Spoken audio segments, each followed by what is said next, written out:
রবিবার 13 দিনের মাথায় ফের অস্বাভাবিক মৃত্যু আইআইটি খড়গপুরে। 4 মাসের মধ্যে 3 মেধাবী ছাত্রের আত্মহত্যা ঘিরে চাঞ্চল্য। অভিশপ্ত রবিবার 13 দিনের মাথায় ফের অস্বাভাবিক মৃত্যু আইআইটি খড়গপুরে। 4 মাসের মধ্যে 3 মেধাবী ছাত্রের আত্মহত্যাকে ঘিরে রীতিমতো চাঞ্চল্য। চলতি বছরের 12 ফেব্রুয়ারি রবিবারের পর 21শে এপ্রিল রবিবার আর তারপর আজ 4 মে রবিবার ফের আইআইটি খড়গপুরের মেধাবী ছাত্রের ঝুলন্ত মৃতদেহ উদ্ধারকে ঘিরে ব্যাপক চাঞ্চল্য ছড়ালো জেলা এবং রাজ্য জুড়ে। রবিবার 4 মে ভোরে আইআইটি খড়গপুরের সিভিল ইঞ্জিনিয়ারিং এর 3য় বর্ষের ছাত্র মোহাম্মদ আসিফ কামারের ঝুলন্ত দেহ উদ্ধার করলো পুলিশ।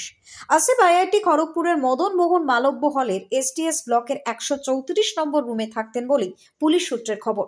শনিবার রাত থেকেই আসিফের রুমে দরজা লাগানো ছিল বলে পুলিশ এবং আইআইটি খড়গপুর সূত্রে জানা গিয়েছে। সহপাঠীরা বারংবার দরজা খোলবার চেষ্টা করেও যখন ব্যর্থ হন তখনই খবর দেওয়া হয় পুলিশে।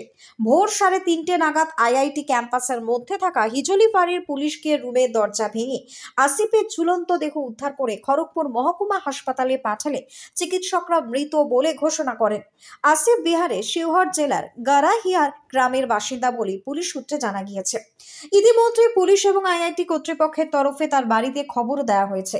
জানা গিয়েছে পরিবারের সদস্যরা রওনা দিয়েছেন খড়গপুরের উদ্দেশ্যে।